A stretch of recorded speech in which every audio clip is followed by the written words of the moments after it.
Our nature our concern एक book है जो रिलीज़ हुई है आज द्वारका CCRT सेक्टर 7 में। इस बुक के पीछे डॉक्टर सिल्वा राजन हैं, इस बुक के पीछे रॉबिन शर्मा हैं, जो कि हमेशा से ही प्रकृति के लिए और तमाम जो प्रयास हैं वो करते रहे हैं। इस बुक में द्वारका एक्सप्रेस के खास तौर पे उन अंकों को छापा गया है, उन पृष्ठों को छापा गया है जो कि पर्यावरण को समर्पित हैं, और ऐसे अंक आज तकरीबन 128 हैं जिनको एक किताब का रूप दिया गया है। और इस बुक लॉन्च में आज द्वारका की तमाम जो NGO हैं वो उपस्थित रहीं, साथ में तमाम जो पर्यावरणविद हैं वो उपस्थित रहे, तमाम जो डिग्निटरीज़ हैं वो उपस्थित रहीं। आइए आपको लेके चलते हैं इस कार्यक्रम में और सुनाते हैं कि जो तमाम डिग्निटरीज़ हैं उन लोगों ने इस प्रयास के बारे में क्या कहा। आइए। देखिए, इस कार्यक्रम के जो ऑर्गेनाइजर थे रोबिन जी, तो पर्यावरण को लेकर के वो शुरू से ही सामाजिक कामों में भी लगे, लेकिन एक व्यक्ति के प्रयास से एक व्यक्ति प्रयास करता है तो समाज में कुछ न कुछ सुधार होता है। लेकिन व्यापक स्तर पर जो सुधार की आवश्यकता है तो दिल्ली सरकार को करना चाहिए, और दिल्ली सरकार इस मामले में बिल्कुल फेल हो रहा है। जैसे केजरीवाल जी ने कहा था कि जमुना की सफाई करा देंगे, पिकनिक स्पॉट बना देंगे, जमुना में डुबकी लगाएंगे, तो एक बार उनसे जा कर के आपको पूछना चाहिए कि बुड़की लगा करके दिखा दे बेटा, तेरे अगर 7 पुष्प तुमको याद नहीं आ जाए तो दिल्ली की सौगंध तुम मुख्यमंत्री का कुर्सी भूल जाएगा। मेरे जैसे लोग उनसे पूछ सकते हैं। बिल्कुल, डुबकी लगाए थे आपके प्रदेश अध्यक्ष, तबीयत खराब हो तो तबीयत खराब हो गई प्रदेश अध्यक्ष की, तो एक बार केजरीवाल जमुना में बुड़की लगा करके दिखा दे, डुबकी लगा करके, तो पता चल जाएगा कि दिल्ली में कितना पोल्यूशन है नहीं है। ये ओड नंबर, इवेंट नंबर, ये करना, वो थोड़ा सा छिड़काव करा देना, ड्रामाबाजी करना, जो गरीब मजदूर काम कर रहा है तो पोल्यूशन का हवाला दे करके उसके काम को बंद करना कि डस्ट निकल रहा है, ये सब ड्रामाबाजी है, सारे चोचलेबाजी हैं। और जिसकी मानसिकता ही पोल्यूटेड हो तो वो पोल्यूशन क्या खत्म करेगा। मैंने कहीं पढ़ा था जब मैं PhD कर रहा था दिल्ली विश्वविद्यालय से, तो मेरे जो गाइड थे वो बहुत बड़े फिलोसोफर भी थे और शायर भी थे। तो उन्होंने एक शेर मुझे सुनाया, वो शेर मैंने याद कर लिया। वो था कि पेड़ अपने आंगन में ऐसा भी लगाना चाहिए, पेड़ अपने आंगन में ऐसा भी लगाना चाहिए जिसका साया दूसरे के घर तक जाना चाहिए। पेड़ अपने आंगन में ऐसा भी लगाना चाहिए जिसका साया दूसरे के घर तक जाना चाहिए। क्योंकि किसी ने सही कहा कि सीने में जलन दिल में तूफान सा क्यों है, इस शहर में हर शख्स परेशान सा क्यों है। क्योंकि जिस तरह का वातावरण हम बना रहे हैं और बनता चला जा रहा है, आने वाली पीढ़ियों को ना स्वच्छ जल मिलेगा, ना स्वच्छ हवा मिलेगी, ना ऐसा वातावरण मिलेगा। तो ये हमारी जिम्मेदारी है कि हमारे पूर्वजों ने जो हमें साफ हवा, साफ सनातन की जो संस्कृति में आप देखें कि हम प्रार्थना भी करते हैं तो सर्वे भवन्तु सुखिनः सर्वे सन्तु निरामया और सर्वे भद्राणि पश्यन्ति और माँ कश्चित् दुख भाग में की बात करते हैं। यानी हम अपनी ही नहीं, सर्वस्त्र अंतरिक्ष की भी प्रार्थना करते हैं, आकाश की भी प्रार्थना करते हैं, पृथ्वी की भी, पांचों तत्वों की प्रार्थना करते हैं। तो ये हमारी संस्कृति का अंग रहा है कि हमने अपनी पृथ्वी और आकाश सभी को हमेशा से ही पूजा और उनकी वंदना करी, इसीलिए भारत विश्व गुरु भी कहलाया। लेकिन अब एक ट्रेजेडी है, एक बहुत बड़ी डायकॉटमी है कि हम बहुत ज़्यादा जिस भारत में और महानगर में रह रहे हैं, वो भी देश की राजधानी, उसका AQI 400 से ऊपर चला जाता है। उसके बाद सर्वोच्च न्यायालय को आदेश देना पड़ता है कि हमारी यूनिवर्सिटी, यहाँ का मैं कुलपति हूँ, हमने ऑनलाइन करा, स्कूलों को ऑनलाइन कर दिया, और बहुत तरीके की विषैले इन्वायरमेंट को लेकर के आप जानते हैं कि वो बुजुर्ग जो अस्थमा के पेशेंट हैं, वो बच्चे, उनको कितनी समस्याएं होती हैं। तो ऐसे में ग्रीन सर्कल जैसी संस्था और सिल्वा राजन जी और उनका पूरा ग्रुप अभिनंदन का पात्र है कि पिछले 25 वर्षों से ये कार्य कर रहे हैं। जब इसका पिछले वर्ष कार्यक्रम DTU में किया गया हमारे विश्वविद्यालय में, तो वहाँ लाइफ टाइम अचीवमेंट अवार्ड से हमने नवाजा था सिल्वा राजन साहब को। द्वारका में एक छोटा सा प्रयास था, जब मैं इंद्रप्रस्थ IP यूनिवर्सिटी में डीन था एजुकेशन डिपार्टमेंट का, तो हम अपने बच्चों के साथ श्रमदान इनके साथ किया करते थे और ये अकेले निकल जाते थे, क्योंकि सेक्टर 9 में जहाँ हम पड़ोसी भी थे, रॉबिन जी भी हमारे साथ, हमारे प्रथम पंक्ति में AK नाथ साहब भी बैठे हैं, और एक मुहिम चलाई कि भाई द्वारका को स्वस्थ और वो रखा जाए, क्योंकि द्वारका एक उपनगर है, एक ऐसा सुंदर उपनगर है जो मुझे लगता है कि दिल्ली में जिसकी अलग पहचान है। और दिल्ली के द्वारका के प्रबुद्ध नागरिक जो कि यहाँ पर सामने बैठे हैं, उनके प्रतिनिधि, तो मैं यही चाहता हूँ कि आने वाले बच्चों को हम एक ऐसा समय देके जाएं, क्योंकि आने वाली पीढ़ियां हमें माफ़ नहीं करेंगी यदि समय रहते हम नहीं चेते और हमने अपनी प्रकृति को, अपनी धरती माता को, अपने वातावरण को इनके हाथों में सुपर्द नहीं किया। पर्यावरण के संरक्षण के लिए, पर्यावरण को बचाने के लिए हर पल प्रयास की आवश्यकता है, हर व्यक्ति से को प्रयास करने की आवश्यकता है। सरकार के भरोसे बैठे रहेंगे तो सब बर्बाद हो जाएगा। लोगों को आगे आना पड़ेगा। और एक बड़ी बात, सबसे बड़ी बात, लोगों को सच बोलना आना चाहिए और सच कहने में शर्मिंदा नहीं होना चाहिए। होता क्या है, जब चुनाव का समय आता है, नेता लोग आते हैं, बड़ी बड़ी बातें करते हैं और उसके बाद वो चले जाते हैं, चाहे निगम का चुनाव हो, चाहे विधानसभा का हो, चाहे लोकसभा का हो। किसी एक बात पे कोई उम्मीदवार तो खरा उतरा हो। लोग जानते हैं कि इन्होंने पर्यावरण के लिए कुछ नहीं किया और उसके बाद भी उनकी बातों पे तालियां बजाते हैं। तो मैं सबसे पहले लोगों को कहूँगा कि अब वो अपना ग्रीन एजेंडा जारी करें, हर पॉलिटिकल पार्टी को बाध्य करें ग्रीन एजेंडा लागू करने के लिए, चाहे वो चुनाव जीते या हारे। जो उम्मीदवार हमारे बीच में आ रहा है वो अपना ग्रीन एजेंडा लेके आए और बताए कि चाहे वो चुनाव जीते या हारे वो क्या प्रयास करेगा। अगर ऐसा हो तो मैं समझता हूँ बहुत बड़ी क्रांति का संचार हो जाएगा। आज का जो बुक लॉन्च था उस प्रयास को किस तरह से देखते हैं? क्या एक शुरुआत भर है या फिर जो पर्यावरण संरक्षण की जो माला है उसकी एक कड़ी है? देखिए, आज का जो ये बुक लॉन्च था जिसका नाम है आवर एनवायरनमेंट आवर कंसर्न, ये जो किताब है ये संग्रह है 100 एडिशंस ऑफ द्वारका एक्सप्रेस के साउथ एक्सप्रेस एनवायरनमेंट पेज का। उसका पूरा जो 100 एडिशंस जो पब्लिश हुए हैं उसके अंदर में उसको पूरी तरह से कंपाइल किया गया है बुक में। और डॉक्टर वी सेल्वराजन उसके एडिटर रहे हैं साउथ एक्सप्रेस पेज के। उनकी ये किताब है और तमिलनाडु के पब्लिशर ने इसे पब्लिश किया। मैं द्वारका एक्सप्रेस से जुड़ा हुआ हूँ। द्वारका एक्सप्रेस एक कम्युनिटी बेस्ड न्यूज़पेपर है द्वारका सब सिटी का, और मेरे लिए बड़ी गर्व की बात थी कि द्वारका के कम्युनिटी बेस्ड न्यूज़पेपर को इतनी बड़ी रिकॉग्निशन आज मिली है। और हमारा एक छोटा सा प्रयास था पर्यावरण के लिए, वो आज एक ग्रंथ के रूप में पूरे विश्व के सामने आया है। बहुत अच्छा और एक सार्थक प्रयास है।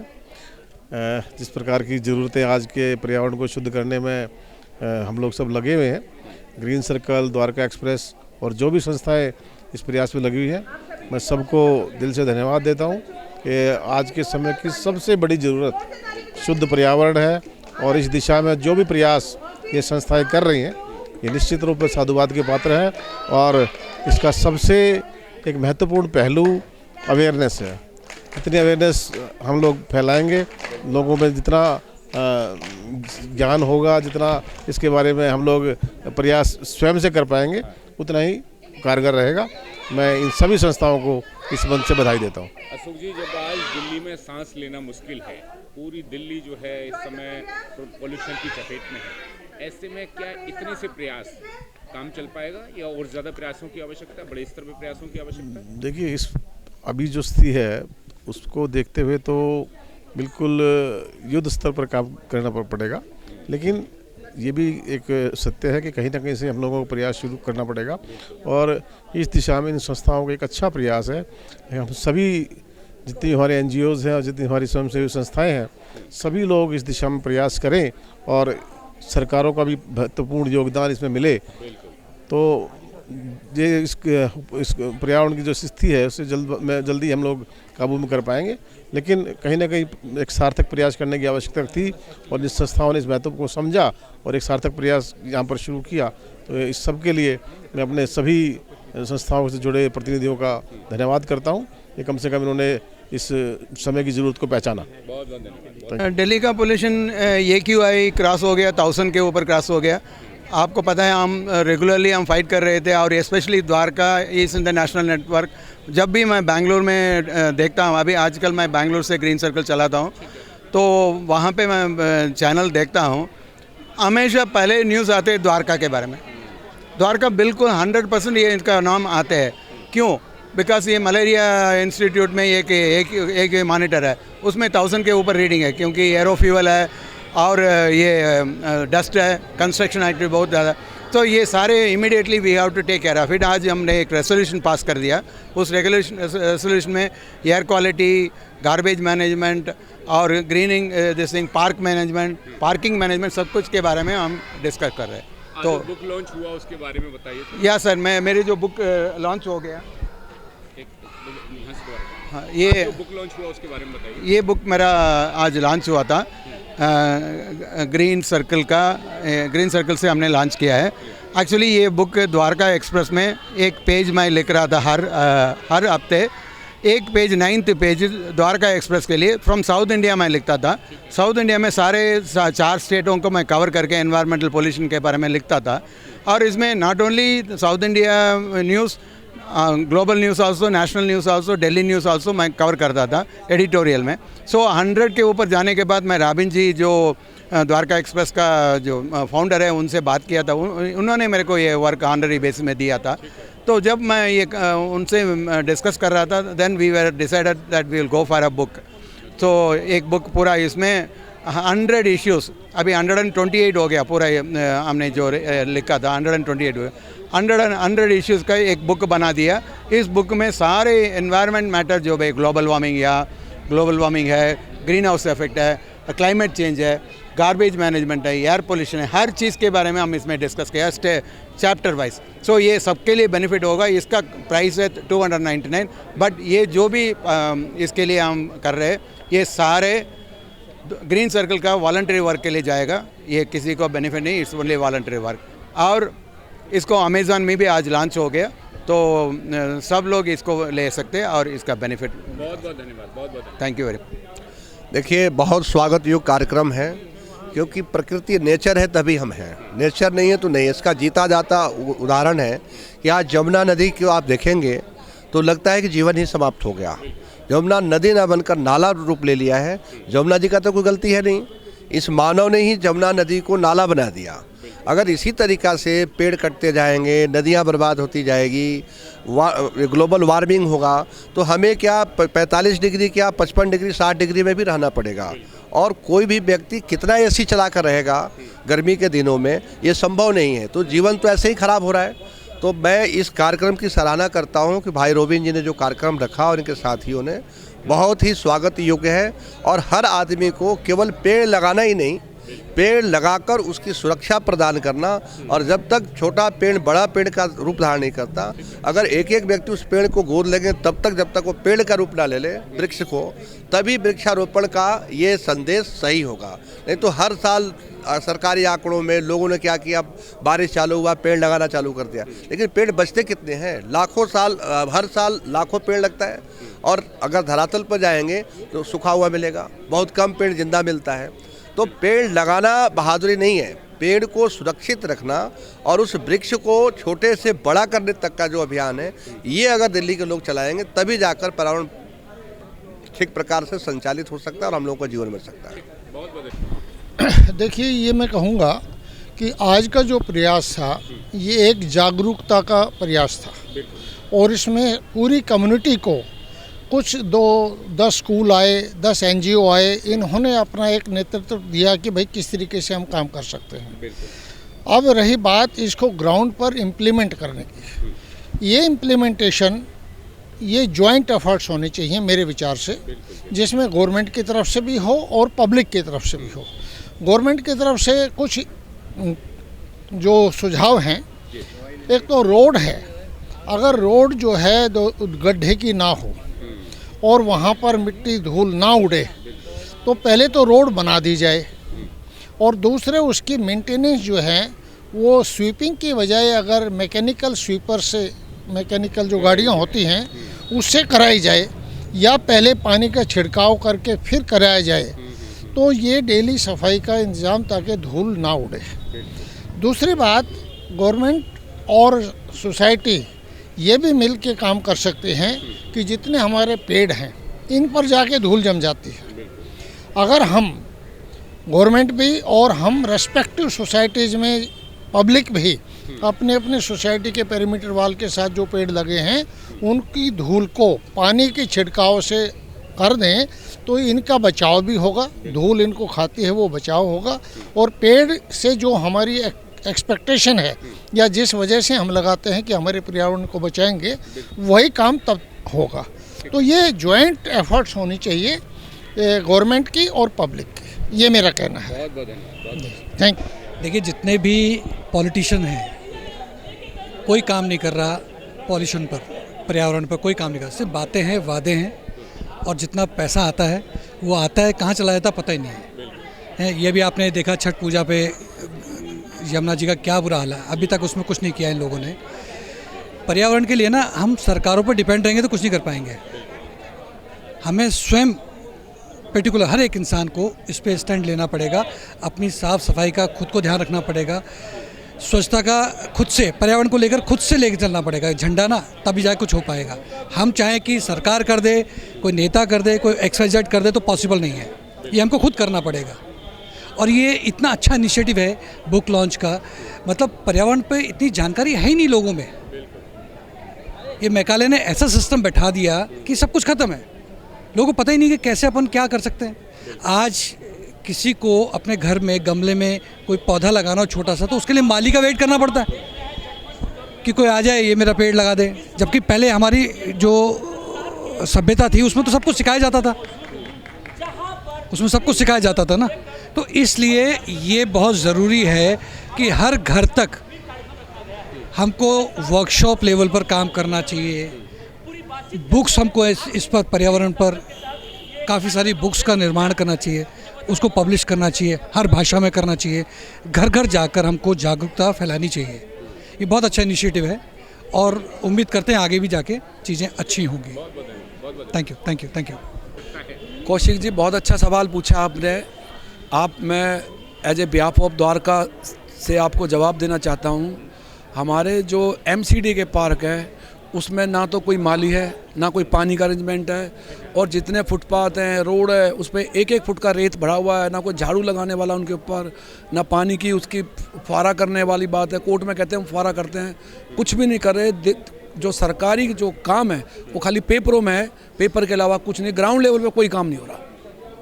कितने और प्रयासों की आवश्यकता है सर? क्या प्रयास कर रहे हैं? सर ADRF तो हम लोगों को यही कह सकते हैं कि भाई अभी दिवाली पे जैसे हमने बोला एक मुहिम चलाई थी, पटाखे मत जलाओ, हमने बोला झाड़ू मत लगाओ, अब अलग से हमने बोला कि समरसेबल मत यूज करो। और अपने जो द्वारका में लगभग हमारी 500 सोसाइटी, उनमें हम एक अवेयर करा रहे हैं कि हार्वेस्ट सिस्टम बनाओ, जो जितने काफ़ी हमारे लगता है 50% हार्वेस्ट सिस्टम चालू हो गए हैं। तो काफ़ी लोग हम प्रयास कर रहे हैं, लोगों से एक फ़ंड भी इन्वॉल्व होता है उसमें, लोगों की मेन पावर भी लगते हैं। अब लोगों को पता है कि दिल्ली एक गैस का चैम्बर बन गया, पूरा चैम्बर बन गया है, तो लोग अब धीरे धीरे अवेयर भी हो रहे हैं और तरीके से काम भी कर रहे हैं। दिल्ली जिस हालत में चल रहा है, दिन पर दिन ये है दुर्गति की तरफ है, पर लोग परेशान हैं। स्कूल बंद कर देने से, ऑफिस का टाइम बदल देने से ये कोई परमानेंट सॉल्यूशन नहीं है। ये हर साल होना है, हर साल होता है और बढ़ चढ़ के होता है। मैं समझता हूँ संस्थाएं जो काम कर रही हैं ठीक है अपने लेवल पे कर रही हैं, गवर्नमेंट को अपने लेवल पे कुछ करना होगा, क्योंकि हमारे पास साधन बहुत कम है। उन सीमित साधनों में क्या क्या किया जाएगा, और एक गाइडलाइन हो जाए, एक पेपर बनना चाहिए, एक वाइट पेपर तैयार किया जाए कि क्या करना चाहिए, नागरिकों को क्या करना चाहिए, स्कूल वालों को क्या करना चाहिए, रेजिडेंट कैसे करें, या संस्थाएं NGOs कैसे उस पर कोऑर्डिनेट करें ताकि इसमें थोड़ी कमी आए। क्यों अदरवाइज़ क्या होगा, बीमारी का माहौल है, घर में परेशानियां हैं, लेकिन जो मेरे ख्याल है स्टेप आज लिया जा रहा है, ग्रीन सर्कल ने भी लिया है। मुझे याद है 2015-16 में मैंने 4 सेक्टर से टोटल जो है मूर्तियां, फोटो, चुन्नियां, पौधे सब पेड़ों के नीचे से पीपल से उठाए, और मैं आप चिकनगुनिया का पेशेंट बन गया उस टाइम। लेकिन उसके बाद किसी ने शक्ति नहीं दिखाई। शक्ति एक स्टेज पे आके टूटती इसलिए है क्योंकि एक वातावरण नहीं बनता। जज्बात तो बनते हैं कि मैं करना चाहता हूँ, करूँगा कुछ, लेकिन एक स्टेज पे आके उसको बड़ी झटका लगता है, तो वो बहुत परेशानी का कारण। मैं समझता हूँ गवर्नमेंट एजेंसीज को सामने आना चाहिए, और ये संवाद का विषय है, ये संवाद का विषय है। 10 मिनट आधा घंटा बैठ के बात करने से कुछ नहीं निकलने वाला। बहुत बड़ा मुल्क है, बहुत बड़ी कंट्री है, द्वारका भी अपने आप में एक पूरा शहर है, पूरा सब्सिडी है, इतनी 10 लाख की आबादी है इसकी। तो एक प्लान प्रोग्राम बनना चाहिए जिसमें हाँ इन्वॉल्व करें, सब NGOs को इन्वॉल्व कर दें, लोगों को इन्वॉल्व करें जो एक्टिव रहे। सिर्फ गिनती से कुछ नहीं होने वाला। We have to have some system of working, कुछ प्लानिंग होनी चाहिए, तब होगा। मेरे ख्याल में उसमें एक पहल है, ऐसी चलती रहेगी।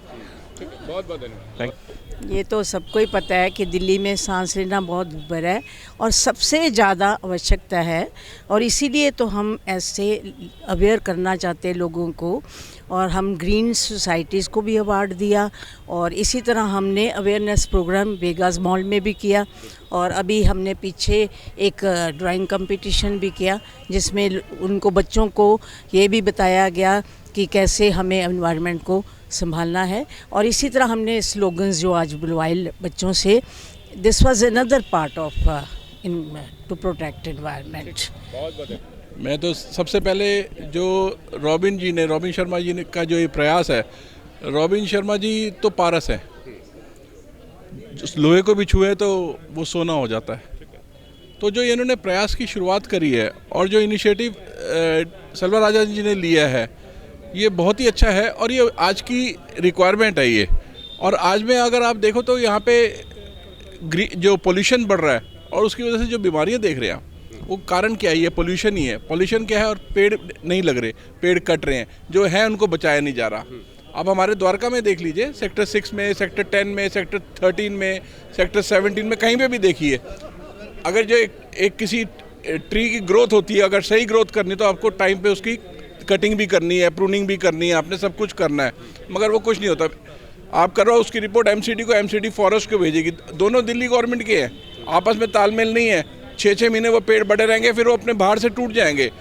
और एक तो ये है कि इसकी हमारी सरकार देख रेख करे, और दूसरी जो उनका काम है, दूसरा उससे भी पहले, सरकार से पहले हमें पेड़ उगाने हैं। और अगर हमने अपना फ्यूचर अपने बच्चों को कुछ दे के जा सकते हैं तो यही दे के जा सकते हैं, पर्यावरण। और जो है सब यहीं रह जाएगा, वो कहीं नहीं हम साथ लेके जाएंगे, और ये आगे के लिए हमारी धरोहर होगी एक। जी बहुत बहुत धन्यवाद, थैंक यू। मैं आज के प्रोग्राम के बारे में यही कहना चाहूँगी कि सभी को बहुत बहुत शुभकामनाएं, बधाई। बहुत ही अच्छा सर, जो आज जो प्रोग्राम हुआ है ग्रीन सर्कल की तरफ से, बहुत ही अच्छा प्रोग्राम हुआ है। और प्रकृति के लिए जो बातें बोली गई हैं, जो शिक्षा मिली है बच्चों को आज, और बच्चों ने भी जो परफॉर्म किया है या लेडीज़ ने, बहुत ही उत्तम और बहुत ही सुंदर। मेरे जो एकेडमी है, आगाज़ एकेडमी के बच्चों ने भी परफॉर्म किया है। मैं यही कहना चाहूँगी कि हमें अब थोड़ा सजग होना ही पड़ेगा प्रकृति के लिए, बिकॉज बहुत हो चुका प्रदूषण, दूषित हवा। हमारे छोटे छोटे बच्चे जो अभी घरों में बंद होकर, जिन्होंने अभी स्कूलिंग भी घरों से की है, इसके लिए हमें बहुत दुख होता है। पहले हमारे पर्यावरण पे ये क्षति नहीं थी, ये चीज़ें नहीं थी, पर अभी जो ये हार्म हो रहा है, ये जो तिरस्कार हो रहा है हमारी प्रकृति का, प्लीज़ हमें सजग होना पड़ेगा और हमें इसके लिए कुछ सोचना पड़ेगा। अडिल होकर, एकदम एकजुट होकर हमें इस पे मुहिम पे काम करना पड़ेगा। और इसमें मैं चाहूँगी कि मेरे बच्चे, मेरे ग्रुप्स, मेरे आसपास के अड़ोसी पड़ोसी ज़रूर भाग लें, ज़रूर सहयोग करें और ज़रूर इस चीज़ मुहिम में आगे बढ़े। धन्यवाद। बहुत बहुत धन्यवाद सर। एक्चुअली मैं पहले फर्स्ट ऑफ ऑल मैं बताना चाहूँगी, मैं एज एक टीचर हूँ, फिजिकल टीचर हूँ। मैं इन्वायरमेंट से बहुत जुड़ी हूँ, योगा, एरोबिक्स, जुम्बा सब मेरा फील्ड है। मैं फिजिकल टीचर एज ए होलीटन स्कूल में हूँ। मेरे खुद के 5 स्कूल हैं। मैं ऑर्गेनाइज करती हूँ प्रोग्राम, एनवायरमेंटल पे ज़्यादा मैं फोकस करती हूँ। मेरा खुद का फोकस यही होता है कि मेरा स्कूल सबसे ऊपर हो, मेरा घर, मेरा माहौल, मेरा एनवायरमेंट सब बेस्ट हो। मैं यही बेस्ट देने की कोशिश अपने बच्चों को भी करती हूँ। जब मेरे बच्चे ग्राउंड में आते हैं तो पर्यावरण के ऊपर मैं स्पेशली उनको 2 पॉइंट्स हमेशा रिमाइंडर लगाती हूँ, पर्यावरण से संबंधित या आसपास का सराउंडिंग में। तो जब अभी क्लासेस हमारी स्किप हुई थी कि आप घर से स्टडी करो, तो मुझे सबसे ज़्यादा दुख हुआ कि मैं अपने बच्चों को ग्राउंड में नहीं ले जा पाई, जिसका मुझे बहुत दुख होता है, क्योंकि मैं खुद अपने बच्चों के साथ ग्राउंड में खेलती हूँ, एंजॉय करती हूँ। उनको मैं बहुत मिस कर रही थी, क्योंकि मैंने ऑनलाइन क्लास से स्टडी करी, पढ़ाई, तो मुझे सबसे ज़्यादा दुख इस बात का हुआ कि मेरे बच्चे मेरे साथ ग्राउंड में नहीं थे। मैं फिजिकल फिट इसलिए रहती हूँ कि मेरे बच्चे मेरे साथ ऑलवेज होते हैं। और मैं चाहूँगी कि मेरा सराउंडिंग, मेरा स्कूल, मेरी सोसाइटी, मेरा घर, मेरा देश, पर्यावरण सब एकदम स्वच्छ हो, निर्मल हो, स्वच्छ हो। Thank you sir. मैं प्रकृति के लिए सिर्फ एक ही मैसेज देना चाहती हूँ कि हमें दूसरों पर निर्भर नहीं होना चाहिए कि वो करेंगे तो वो करेंगे। हमें खुद ही सबसे पहले निकलना चाहिए और एक एक प्रकृति के लिए, जो भी प्रकृति के लिए है, चाहे वो जानवर हैं, चाहे वो पेड़ पौधे हैं, चाहे वो कुछ भी हैं, हमें उस सब के लिए कोशिश करनी चाहिए और सबसे पहले हमें निकलना चाहिए। हम ये नहीं सोचें कि हमारे पीछे काफिला होगा। काफिला तब होता है जब हम सक्सेस हो जाते हैं। जब हम कोशिश ही नहीं करेंगे तो काफिले नहीं जुड़ेंगे। इसलिए हमें खुद एक एक पेड़ लगाना चाहिए और सभी को प्रकृति के लिए खुद आगे बढ़ना चाहिए, ना कि दूसरों पर निर्भर रहना चाहिए। प्रकृति सबके लिए है, किसी एक के लिए नहीं है, तो उसे अपनी माता समझकर या कुछ भी समझकर उनके लिए कुछ करना, ये हम पूरे देशवासियों की रिस्पॉन्सिबिलिटी बनती है, जिसके लिए हम सबको आगे बढ़ना चाहिए। Very good. मैं देवेंद्र पॉल सिंह द्वारका से। देखिए कि हमारी ज़िंदगी करीबन उस पड़ाव पे पहुंच चुकी है जहाँ की हमने मैक्सिमम अपनी ज़िंदगी का काफ़ी कुछ देख लिया है। ये जो आज ग्रीनरी की जो ज़रूरत है ना, ये हमारे बच्चों के लिए सबसे ज़्यादा ज़रूरी है। खाली हमने ही नहीं अपने लिए करना, अपने बच्चों के लिए करना है, बट हम अपनी उस जिम्मेवारी से दूर भाग रहे हैं, अपनी इस जिम्मेवारी को हम नहीं निभा पा रहे हैं। ये जो आज का जो प्रोग्राम है, उस जिम्मेवारी को एहसास दिलवाने के लिए एक बहुत सराहनीय प्रयास है। ये ऐसे प्रोग्राम मेरे हिसाब से हर 4 महीने 6 महीने बाद होने चाहिए। ऐसी जागरूकता समाज में लानी चाहिए जिसकी कि बहुत ज़्यादा सख्त ज़रूरत है और जिसके लिए हम बहुत पीछे हैं। तो उस कड़ी के अंदर हमारा सबका ये प्रयास होना चाहिए कि हम मैक्सिमम से मैक्सिमम पौधारोपण करें और समाज को और इसको अपने आसपास की जगह को साफ रखें, ताकि अकेले हम ही नहीं, हमारे आने वाली पीढ़ियां भी इस चीज़ को महसूस करें कि हाँ, हमारे पुरखों ने भी अपनी जिम्मेवारी निभाई और हमारे लिए एक स्वच्छ और अच्छा वातावरण हमारे लिए छोड़ के गए। बिल्कुल, बहुत बहुत धन्यवाद। Thank you. Charanjit Singh Majithia Gurdwara committee से ही हूँ और सेक्टर 24 का जो कन्वेंशन ग्राउंड है, मैं वहाँ पे इंचार्ज हूँ। मैं सरकार से जो अभी भाई साहब ने बात बोली ना कि हम अपने बच्चों के लिए क्या करके जा रहे हैं, इतना पोल्यूशन हम लोगों ने, ये सीमेंट की इतनी बड़ी बड़ी बिल्डिंगें बना दी हैं और एज ए क्रिमिशन ग्राउंड का इंचार्ज होने के नाते हम वुडन का जो कर रहे हैं। एक दिन मोदी साहब ने 8 बजे आके शाम को ये तो बोल दिया कि डीजल की गाड़ियां बंद करेंगे। मैं वेट कर रहा हूं कि किस दिन ये कहेंगे कि वुडन से जो क्रिमिशन करना बंद कर दिया जाए, CNG को यूज़ करो, इलेक्ट्रिक को यूज़ करो, क्योंकि आज एक पेड़ काटने का मतलब है कि उस पेड़ को जमा करने के लिए हमें 15 से 20 साल लगते हैं काट बनाने में, और हम उसको काट देते हैं विदिन 15 मिनट में। तो इस चीज़ को बचाने के लिए हमारा सबसे बड़ा पहलू सरकार को ये सोचना चाहिए कि हमें भी अपने आप को बदलना पड़ा होगा, हमें भी अपने रीति रिवाज चेंज करने होंगे अगर हमने पर्यावरण को बचाना है तो। और हम उसका अल्टरनेटिव हमारे पास है। हमें गवर्नमेंट ने कह दिया आप CNG से क्रिमेशन करो, इलेक्ट्रिकल से क्रिमेशन करो, तो ये एक बहुत अच्छा सलूशन है। पर्यावरण भी बचता है, हमारे पेड़ भी बचेंगे, हमारी हरियाली भी बचेगी। हालांकि हम तो कोशिश कर रहे हैं कि हम तो वहाँ पे डेली अपनी तरफ से जो भी जितनी बढ़िया हरियाली कर सकते करें, लेकिन मेरी प्रशासन से ये पुनर्हाथ जोड़ के बेनती है कि हम वुडन की क्रिमेशन को बंद क्यों नहीं कर देते, ताकि हम CNG में जाएं, इलेक्ट्रिकल में जाएं, ताकि जो हम प्रदूषण डे बाय डे फैला रहे हैं आने वाले पीढ़ियों के लिए नुकसान करेगी। हमें तो कर ही रही है। अब वो वाली बात है कि हम तो इस उम्र के इस पड़ाव पे आ चुके हैं, चलो हमें भी जाना है, लेकिन हम अपनी जनरेशन को क्या दे के जाएंगे, उसके लिए हमें सरकारों को सोचना पड़ेगा। वुडन की कटाई कम से कम हो। आज हम एक बार ठेका निकाल दें, 50 बंदे ठेकेदार आ जाते हैं पेड़ काटने के लिए। भाई अरे यार तुम फॉरेन की नीति पे जाओ ना, हम पेड़ को काटते क्यों हैं? पेड़ को अडॉप्ट करके किसी दूसरी जगह पे क्यों नहीं बिल्ड करते? हमारे पर्यावरण मिनिस्टर जो हैं बाहर जर्मन जाते हैं, फलाने विदेशों में जाते हैं, वहाँ से सीख के आते हैं। तो हम इस पेड़ को काटने की बजाय हमारे पास इतने बड़े बड़े ट्रांसप्लांट उठा के उसको दूसरी जगह ट्रांसप्लांट करें। हमारे पास इतना जंगल बड़ा है दिल्ली में, वहाँ जाके लगाओ ना। काट क्यों रहे हैं हम? काटने से फ़ायदा किसका हो रहा है? कुछ लोग, चंद लोग हैं, चंद पैसे के लिए वो ठेका उठाते हैं, अपने लालच के लिए कहीं भी बेचते हैं। हमारा गवर्नमेंट से यही अनुरोध है, जो हमारे इस डिपार्टमेंट से जुड़े हुए लोग हैं वो पेड़ों को काटने की बजाय उसको ट्रांसप्लांट करें। ठीक है, बहुत बहुत धन्यवाद जी, थैंक यू। तो ग्रीन सर्कल जैसा हरे भरे वातावरण के लिए काम कर रहे हैं, तो उन्होंने ई वेस्ट के लिए भी इस प्रोग्राम के तहत करो संभव के साथ जुड़कर इलेक्ट्रॉनिक आइटम को प्रॉपर रिसाइकलिंग के लिए सोचा है। तो उन्होंने यहाँ पे अवेयरनेस प्रोग्राम के तहत ये बोला कि जो भी आपका इलेक्ट्रॉनिक वेस्ट है वो प्रॉपर रिसाइकलिंग के लिए ग्रीन सर्कल के साथ मिलकर करो संभव को दे और उसको रिसाइकिल करे। करो संभव पूरे पैन इंडिया कलेक्शन करती है। Thank you. तो देखा और सुना आपने, तमाम जो लोग हैं वो इस कार्य की भूरी भूरी प्रशंसा करते हुए पाए गए और उनका कहना है कि आज इस तरह के प्रयासों की बहुत अधिक आवश्यकता है, चूँकि दिल्ली का जो AQI लेवल है वो खतरनाक के भी परे चला गया है। ऐसे में जो सीमित प्रयास हैं कम से कम इनकी सराहना करनी चाहिए और सरकार को भी इन प्रयासों को और अधिक महत्व दिए जाने की आवश्यकता है, ताकि इन प्रयासों के दम पर दिल्ली को पॉल्यूशन मुक्त बनाया जा सके। सहयोगी गौरव कुमार के साथ मैं अनंत कौशिक।